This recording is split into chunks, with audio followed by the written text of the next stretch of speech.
is it that we've got people in this building who work for you, we've got people in this state who want to take away your wives and your mothers and your sisters and your daughters' ability to defend themselves? Why is that?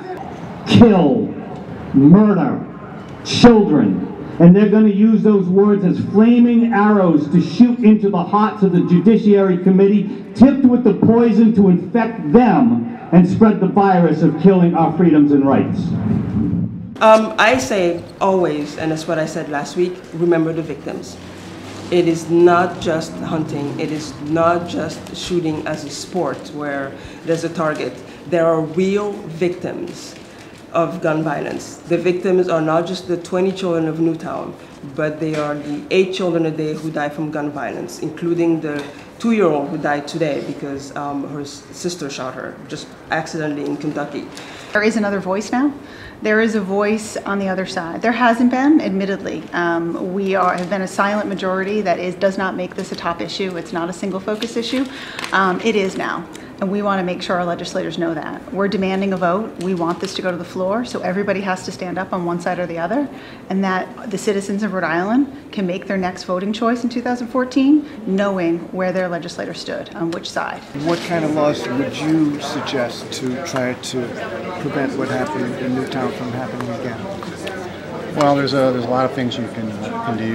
One of them is certainly look at your gun laws. We have to change some of those gun laws. We also have to change some of our mental health protocols. I commend our state leaders for coming up with what I think is a comprehensive yet measured legislative package.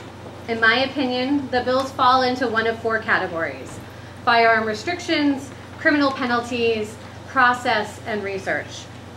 Though the Firearms Restrictions Bill 5990 is undoubtedly controversial, I believe the others are exactly what gun control and gun rights advocates alike are asking for. Okay. So there would be a ban on large capacity ammunition feeding devices. Unlawful to own such a thing, or to sell, manufacture, sell, or purchase such a thing. Thank you, Madam Chair. I will be brief, hopefully, with the bill that's being presented now. This is just another tool that our law enforcement officials and courts would have in this whole 9-bill gun law thing that we're doing. This one would make sure that, and the change would be after the first conviction. Right now, if you're convicted of carrying a firearm while committing a violent crime, you can be imprisoned for not less than 5 years and not more than 10. This bill changes the